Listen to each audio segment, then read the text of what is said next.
बिस्मिल्लाहिर्रहमानिर्रहीम इय्याका नअबुदु व इय्याका नस्तईन। तो गाइस हमारा बिहेवियर साइंस का सेकंड लेक्चर है। पहले लेक्चर में जो है ना वो मैंने इंट्रोडक्शन और होम्योस्टेसिस एलोस्टेसिस और दो मॉडल जो है ना वो मैंने डिस्कस कर दिए हैं। अभी छोटी छोटी जो डेफिनेशन है जो बिल्कुल वन मार्क्स की आती हैं, लेकिन अगर वो आप हल कर लें इंशाल्लाह काफ़ी अच्छा हो जाएगा। तो अभी जो है ना वो डिस्टेंस में क्या होता है, वैन होम्योस्टेटिक एंड एलोस्टेटिक जो है ना वो जो है ना वो मैकेनिज़्म उनको स्ट्रेस का सामना करना पड़ता है। हद से ज़्यादा स्ट्रेस जो होता है ना वो हमें कहते हैं distress. No structure and physical damage, इसके अंदर जो है ना हमारे पास स्ट्रक्चरली और फिजिकली डैमेज नहीं होता at the level of body and mind, but behaviour और सोशल रूल जो है ना वो हमारे इफेक्टेड होते हैं। क्योंकि हम बिहेवियर साइंस पढ़ रहे हैं तो हमने बिहेवियर के ऊपर जोर देना है। ये नहीं कि अब यहाँ पे उसके कोई हड्डी टूट गई है या उसको कोई फिजिकल डैमेज हो गया है, बल्कि उसका जो बिहेवियर है उसका सोशल रूल है वो होगा। मैं बताता हूँ कैसे। देखो, जब आप किसी से लड़ते झगड़ते हैं, आपको स्ट्रेस ज़्यादा होती है, तो आप क्या करते हैं, मुंह बना के बैठ सकते हैं, साइलेंट रहते हैं। यही बात वो कह रहा है कि वो डिस्ट्रेस के अंदर आ जाता है। Not a disease but include symptom, ये कोई बीमारी नहीं है, ये नॉर्मल लोगों में होता है कि जब उसको हद से ज़्यादा स्ट्रेस देता है तो ये नॉर्मल की निशानी है कि उसको वो इस तरह की इफेक्टिंग होती है। अब इसके अंदर क्या कहता है, सिम्टम्स क्या आते हैं, ये बीमारी नहीं है मैं फिर बता दूँ, लेकिन इसके सिम्टम्स हैं, हेडेक है, बैकिंग है, वीकनेस है, टायर्डनेस है, थकावट होगी, उसको फिर डायरिया भी हो सकता है। देखो, एग्ज़ाम के दिन आप याद कर लो, कुछ लोगों को जो है ना वो साइकोलॉजिकल डायरिया होता है, आपने पढ़ा होगा गाइडन के अंदर, ठीक है, सेकेंड ईयर के अंदर। तो वही जो है ना वो डिस्ट्रेस की है, जब स्ट्रेस हद से ज़्यादा हो जाए आपको बिहेवियरली और सोशली जो इफेक्ट करना शुरू कर दे, जिसके अंदर फिर लेक ऑफ स्लीप, नींद नहीं आती, डायरिया हो जाता है, थकावट महसूस होती है, ठीक है, सर में दर्द हो गया, बैकिंग हो गया, ठीक है, ये सारी सारी। अब वो क्या कहते हैं, आर टू स्टे साइलेंट। इस सिचुएशन में जो बंदा होता है ना वो साइलेंट रहना पसंद करता है। अवॉइडिंग रिस्पॉन्सिबिलिटीज़, अपनी जो है ना जिम्मेदारियों से भागने लग जाता है, वो उसका कोई किसी काम में दिल नहीं करता। सेल्फ लिमिटिंग, अपने आप को एक जगह महदूद कर लेता है। अच्छा, अब ये इम्प्रूव कैसे हो सकती है, ठीक है, इम्प्रूव इसी तरह हो सकती है कि जो है ना जो चीज़ स्ट्रेस दे रही है ना उससे जितना दूर रहा जाए, मतलब उसको सर पे सवार ना किया जाए, स्ट्रेस को थोड़ा सा उसको हैंडल किया जाए। इम्प्रूव कैसे होता है, फ्रेंड्स के साथ मिलने के, मतलब वो बाहर दोस्तों में जाता है, ठीक है, मिलता है, अपनी कोई हॉबी, मतलब उसको अगर क्रिकेट खेलना अच्छा लगता है तो वो क्या, इसके अलावा पैरासीटामोल की 2 गोलियाँ खाने से भी ये ठीक हो जाता है। लेकिन अमूमन जो है ना वो एक बुक में मैंने पढ़ा था कि ये स्ट्रेस जो है ना वो एक वजह है पॉपुलेशन में बढ़ोतरी की। थोड़ी सी फ़नी बात है, लेकिन ये एक्चुअल बात भी है। देखो, वो कहते हैं कि हमारी जो है ना वो लड़ाई हुई और 9 माह बाद जो है ना वो बच्चा पैदा हो गया। मतलब वो जो फैमिलीज़ होती हैं ना, वो जब उनके घर लड़ाई होती है ना तो वो फिर सेक्स को प्रेफर करते हैं। मतलब उन्होंने सेक्स किया, ठीक है, ये अमूमन ये जो होते हैं ना बैकवर्ड इलाके में, बैकवर्ड तो नहीं कहना चाहिए, लेकिन जो हमारे लोअर क्लास इलाके हैं ना, जहाँ पे इतनी डेवलपमेंट नहीं हुई, वहाँ पे जो रहते हैं ना कच्चे के इलाके जैसे हो गया, वहाँ पे जब वो लड़ाई करते हैं ना मियाँ बीवी, उसके बाद जो है ना वो रात को जनाब बस वो कह रहे टपा टप वाला काम है ना, सॉरी फॉर दैट यार, लेकिन यूँ ही लिखा हुआ है बुक के अंदर। तो उन्होंने कहा कि उसके 9 माह बाद है ना उनके अंदर एक घर नया बच्चा, अब वो बच्चों की लाइन लग गई है, पॉपुलेशन बढ़ती जा रही है, बढ़ती जा रही है, वो फिर वो स्ट्रेस का ज़रिया, मतलब उनके पास खाने के लिए कुछ नहीं है, उनके पास जॉब्स नहीं है, तो वो फिर स्ट्रेस लेते हैं, फिर वो लड़ाई झगड़ करते, फिर अगले 9 माह बाद नया बच्चा। तो ये एक साइकिल चल रहा है। वो उन्होंने बजाय इसके कि वो स्ट्रेस को कंट्रोल करने के, वो कह रहा है कि सेक्स एक ना वो स्ट्रेस को कम करने के लिए भाई, अगर आपके पास लिमिटेड रिसोर्सेज है तो थोड़ा, हाँ, नो डाउट अल्लाह पाक ने रिज़्क का वादा किया, लेकिन अब ये भी तो नहीं है ना कि आप बिना किसी स्ट्रेटजी के बस धड़ाधड़ करते जाओ। कुछ मुल्क का भी देखो, हालात भी देखो, अपने घर के, अपनी जो है ना ज़िम्मेदारियाँ को समझो। हाँ, अगर आप ज़िम्मेदारी कबूल करते हो तो फिर जो मर्ज़ी करो, लेकिन वो उनके पास बेचारे पास खाने के लिए कुछ नहीं होता। मतलब वो उनकी वेल एजुकेशन के ऊपर फोकस नहीं करते। क्या फोकस करना है उन्होंने, बस डिस्ट्रेस ही और उन्होंने सेक्स कर लिया और बस वो काम साइड पे हो गया। 9 माह बाद नया बच्चा उनके घर पैदा, फिर नई लड़ाई झगड़ा। ये सिकनेस क्या है, सिकनेस के स्टेट है जिससे stress replaced by feeling of being sick और नोशियस हो गया। मतलब कोई भी जिससे स्ट्रेस की जो है ना कंडीशन, वो हमें फीलिंग ऐसी है कि तुम बीमार हो या हमें नोज़िया वगैरह होना शुरू हो जाए, ठीक है, तो वो इसकी फीलिंग को हम कहते हैं, मतलब स्ट्रेस, डिस्ट्रेस में स्ट्रेस इतना बढ़ गया है कि हमें सिकनेस फील होना शुरू हो गई है, जिस्म को बीमारी सी होती है ना, जो फीलिंग आती हैं वो आनी है। सिक रोल क्या है, सिक रोल में क्या होता है, state individual show inability to perform routine duties हो गया। मतलब कि कोई भी इंडिविजुअल जो है ना वो जब ये सिकनेस की कंडीशन में जाता है ना, तो वो अपनी रूटीन की ड्यूटीज़ जो है ना परफॉर्म नहीं कर पा सकता। Expecting to seek medical help हो गया, ठीक है। अब वो कहता है कि मुझे ना कोई मेडिकल हेल्प आके करे, मुझे किसी डॉक्टर के पास लेके जाओ। अमूमन ये लेडीज़ के अंदर देखने को मिला हुआ है, जब उनके जो है ना वो ये कहने की क्या कहते हैं पार्टनर्स जो है ना वो ज़्यादा देर तक घरों से बाहर रहें, या फिर यही एक एग्जांपल लिखी हुई है बुक के अंदर। तो उन्होंने क्या किया है कि वो उन्हें फिर ना बीमारी की कंडीशन करते हैं कि मेरे जो है ना वो हस्बैंड भी खा रहे हैं, मुझे उनकी डॉक्टर के पास लेके दें। और ये सारे का सारा जो है ना अमूमन टाइम वेस्टर भी होता है। मतलब एक वो रूटीन का जो वर्क है ना, उससे वो जान छुड़वाती हैं कि घर का काम भी ना करना पड़े। अमूमन ये होता है छोटे मोटे चलो काम करने होते हैं, अगर आप अफोर्डिंग है तो फिर भी छोटे मोटे तो काम करने, लेकिन वो उससे भी भागती हैं। सारा सारा दिन कुर्सी पे चढ़ के बैठे रहना, पलंग पे बैठना, बस ऑर्डर देना और कुछ भी नहीं है। अब उसने अटेंशन सीकर जिन लोगों को कहते हैं, वो कहते हैं कि हाय मैं मार गई, मुझे ये हो गया। लेकिन ऐसे पेशेंट आपके पास हॉस्पिटल में आएंगे। किसी को जनाब मैंने देखा है कि लाइमलाइट से जनाब सूट नहीं लेके दिया, तो वो जनाब बीमारी का बहाना करके उसे सीजर आना शुरू हो गए हैं।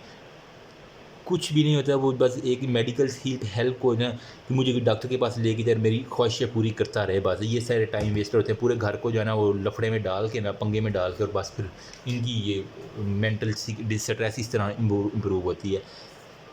Malignity क्या होता है? Negative term use to describe sick role that individual adopt to avoid responsibilities हो गया, और to gain social financial advantages.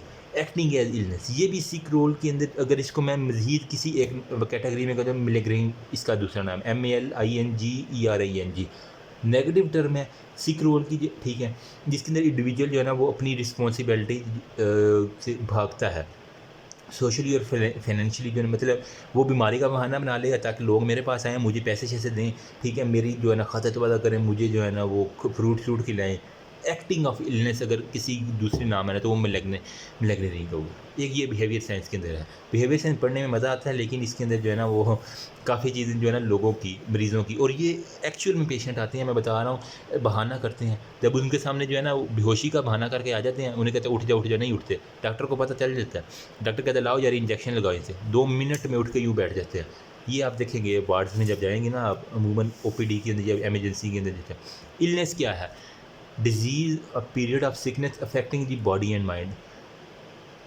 जो अगर इलनेस वो है कि अगर आपको जो सिकनेस हो रही है ना, वो आपके कुछ एक्चुअल सिकनेस भी होती है, ठीक है, अगर स्ट्रेस ज़्यादा तो सिकनेस हो रही है, तो वो बॉडी के ऊपर और माइंड के ऊपर इफेक्ट करना शुरू कर दे। आप दिमागी तौर पे जो है ना अपना होशो-हवास को हर किसी को मारने लग जाएँ, या फिर चिड़चिड़ापन हो गया, नौज़िया हो गया, ये इस तरह के।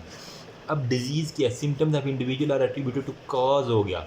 किसी, अब वो इलनेस जो है ना वो किसी काज के साथ रिलेट कर दी, जिससे इन फॉर्म ऑफ इंजरी, उससे कोई चोट लग गई है, मतलब वो देखो इलनेस में स्ट्रेस आई, यूट्रस, उसके बाद जो है ना स्ट्रेस के बाद आई हमारे पास सिकनेस के बाद इलनेस आई। अब वो जनाब बीमार शख्स जो है ना वो गाड़ी चला रहा है, उसने गाड़ी ठोक देनी है कहीं ना कहीं, पक्की कंफर्म बात है, उसकी नींद पूरी नहीं हुई, उसकी गाड़ी ठोक, तो इन फॉर्म ऑफ इंजरी जो है ना वो फिर इंजरी होगी, इंजरी के बाद उसके मुख्य बीमारियाँ शुरू होगी, इन्फेक्शन हो गया, वो सारे के सारे डिजीज़ के साथ को रिलेट कर लें। बायोलॉजिकल, बिहेवियर, स्ट्रक्चरल चेंजेस हो गया।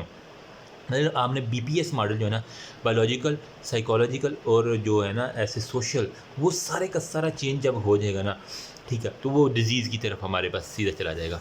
नेक्स्ट हमारे पास पब्लिक हेल्थ केयर मॉडल क्या होता है? ट्रीटमेंट, थर्ड जो है ना मैंने यहाँ पे बताया था, 3 मॉडल मैंने बताए थे ना। ओ यार पहले वाली किधर गई मेरी, ये वाला, ये हेल्थ केयर मॉडल, पहला BPS डिस्कस कर दिया, दूसरा इंटीग्रेटेड मॉडल, इसके अंदर हमने वो सारे का सारा मॉडल डिस्कस कर। तीसरे हमारे पास public health care model. Public health care model में अंदर क्या है? Primary health care level, prevention of illness, promotion and protection of health हो गया, ठीक है। मतलब इन जो पब्लिक के छोटे इलाकों तक जो महदूद किया जाता है, टू प्रिवेंट द डिजीज़ और टू ट्रीट। पहले तो बीमारी से बचाना है, अगर बीमारी होगी तो उसको छोटे लेवल के ऊपर में ट्रीट कर देना। आपने गाँव देहात में देखा होगा BHU RIC हो गया, रूरल हेल्थ केयर हो गया, ठीक है। BHU क्या होता है? बेसिक हेल्थ केयर यूनिट्स हो गए, ये सारे के सारे जो होते हैं। प्रोग्रामिंग एंड मेंटल हेल्थ हो गया, HIV AIDS हो गया, ठीक है। बस वहाँ के लोगों को शऊर नहीं है कि अगर किसी औरत को हेपेटाइटिस C है तो उसके साथ मेटिंग वगैरह, या फिर उसको जो है ना वो सेक्सुअल लाइफ उसकी रोकनी पड़ेगी। ये ना हो कि उससे उसके खामद को हो जाए, खामद से फिर वो बच्चे भी तो साथ हैं, बच्चों को भी हेपेटाइटिस C हो जाए, और ये एक बड़ी वजह है। अगर सपोज़ करें टीबी है, एक बंदे को टीबी है, ठीक है? तो उसको चाहिए कि वो अपनी सोशल लाइफ़ को बिल्कुल कट ऑफ कर दे, वरना वो टीबी अगर जो है ना वो उसकी वाइफ़ को हो सकता है, उसकी वाइफ़ से उसके बच्चों में ट्रांसफ़र हो सकता है और ये पूरी चेन लग जाएगी, ठीक है? बच्चे जहाँ-जहाँ जाएँगे, स्कूल में टीबी फैलाएँगे, ठीक है? अब वो बंदा जहाँ पे कारोबार करता है, कोई काम करता है, वहाँ पे खाँसेगा, होटल में काम करता है तो बर्तनों पे खाँसेगा, तो बर्तन से जो बर्तन खाएगा बंदा, अगर उसके अंदर इम्यूनिटी ऑलरेडी लो है, टीबी यूँ करके हो जानी है। तो यही इसकी चीज़ को कंट्रोल करने के लिए हम हुकूमत ने जो है ना वो BHURIC बनाया, नाम के ही हैं। पाकिस्तान में इनका हालात इतने गंदे हैं ना यार, मैं कोई डिग्रेड, लेकिन मैंने एक्चुअल अपनी आंखों से देखा है। कुछ हैं जहाँ पे, लेकिन वहाँ पे जो है ऑफिस इतने गंदे, ठीक है? और फर्नीचर्स ना होने के बराबर हैं। मतलब एक अगर लेडी चली जाए ना वहाँ पे प्राइमरी हेल्थ केयर में, उसके लिए बहुत मुश्किल है। लेकिन बॉयज़ तो चलो कहीं न कहीं कम, ये सिर्फ सिविलियन के लिए मैं बता रहा हूँ, ब्लडी सिविलियन के BHU और RSC, चलो बॉयज़ तो फिर भी कंपनसेट कर लेते हैं, कहीं न कहीं सो गए। गर्ल्स के लिए बहुत मसला होता है। इवन मेरी सिस्टर ने जो है ना BHU और RSC के लिए अप्लाई किया था, मैं खुद उनके साथ इंटरव्यू देने गया। वहाँ पे जो है ना बाकायदा क्लर्क ने जो है ना वो अप्रोच किया कि आप हमें 1.5 लाख रुपए दें, आपका लेटर हम घर हाथ में देंगे। Can you imagine? मतलब एक जो बंदा है 5 साल लगा के अच्छे मार्क्स के साथ पास करे, उसके बाद उसको BHU और मेरिट के ऊपर आ रहा हो, ठीक है? वो बाकायदा वो कॉल करें, उसके बाद मतलब अच्छी कैटेगरीज़ के अंदर आ रहा है। ये एक तो होता है ना, चलो बंदे के मार्क्स भी कम हो, लेकिन अच्छे मार्क्स हों फिर भी वो डिमांड करें कि भई आप हमें 1.5 लाख रुपए, 2 लाख रुपए दें तो हम आपको सिस्टर को जनाब यूँ देंगे। लानत भेजो यार ऐसी में, अपना कुछ कर लो, ठीक है? मतलब कि अब इन हालात में जो है ना लोग अक्सर इनकी आ जाते हैं, लेकिन इनके लिए मैं बहुत जल्द जो है ना एक ऐसा सॉल्यूशन लेके आ रहा हूँ ना, मैं कहता हूँ ये कोई रिश्वत नहीं ले सकेगा इंशाल्लाह। अल्लाह पाक मेरी मदद करे। जो है ना वो निज़ाम को तोड़ना है। प्राइम मिनिस्टर तक अगर हो सके तो मैं इंशाल्लाह ज़रूर पहुँचाऊँगा वो पोर्टल के ऊपर। प्राइमरी हेल्थ, मेरे पास रिकॉर्डिंग पड़ी हुई है उस बंदे की भी और उसकी भी। उसने कहा कि सर आप हमें 1.5 लाख रुपए, 2 लाख रुपए दें, आपके लेटर आपके हाथ में होगा। तो मैंने कहा जो मेरिट का है वो, मेरिट जो हमारा मन रहा है उसका, वो तो गया ना कूड़े की रद्दी में। भाई इंटरव्यू नाम की लेते हैं कि कहीं ये केस ना कर दें कि इन्होंने रख रही हैं ऐसे। बड़े यार ये चल रहे हैं। Be sorry for that. अल्लाह करे कि ये इम्प्रूव हो, मेरी दुआ है। और इंशाल्लाह जितना मुझसे अगर मुझे कभी मौका मिला कि पाकिस्तान के हेल्थ केयर के सिस्टम को इम्प्रूव करने का, तो सबसे पहले मैं ये जो है ना मेरिट सिस्टम की जो धज्जियाँ उड़ाई जा रही हैं इसके ऊपर, अभी तो NLE का केस चल रहा है ना, इंशाल्लाह इसके ऊपर भी मैंने वीडियो अपलोड कर रखी है। स्ट्रगल जारी है। Be hopeful. Non pharmacological intervention क्या है? मतलब हम जो फार्मेसी के अलावा जो है ना वो हम कैसे एक तो हम ये देते हैं ना, दवाइयाँ देते हैं, दवाइयों के साथ साथ हम पेन और डिज़ीज़ को किस तरह कम कर सकते हैं। ये तो नहीं कि बंदे को बस दवाइयाँ ही खिलाते जाओ, दवाइयाँ ही खिलाते जाओ, वो तो ठीक नहीं होगा। जब तक उसको जो स्ट्रेस है उसका हल ना निकाला जाए, उसका जो काज़ ऑफ जो है ना वो डिज़ीज़ है, ठीक है, कॉज ऑफ पेन है, मतलब उसके दिमागी तौर पे जो स्ट्रेस आ रहा है घर वालों की, तो उसको कम ना किया जाए। कोई घर से आकर उसे हौसला देना दे, यार तुम घर आ जाओ सारे हालात ठीक कर लेंगे। ये होता है नॉन फार्माकोलॉजिकल। दवाइयाँ दे रही हैं, दवाइयों के साथ जो हम वेट करते हैं, 3 वेज हैं। कम्युनिकेशन स्किल, उससे बातचीत करके, काउंसलिंग, उसकी काउंसलिंग करके, और इन्फॉर्मेशन केयर। ये आता है जनाब मैंने देखा है यूनिवर्सिटी क्वेश्चन इन्फॉर्मेशन केयर के बारे में। तो आपने बताया ये नॉन फार्माकोलॉजिकल इंटरवेंशन है, ठीक है, जिसके अंदर हम पेन और डिजीज़ को कम करते हैं मेडिसिन के साथ देने के। कम्युनिकेशन स्किल को थोड़ा सा डिस्कस करते हैं, काउंसलिंग को डिस्कस करते हैं, इन्फॉर्मेशन केयर को, उसके बाद हमारा यूनिट एंड।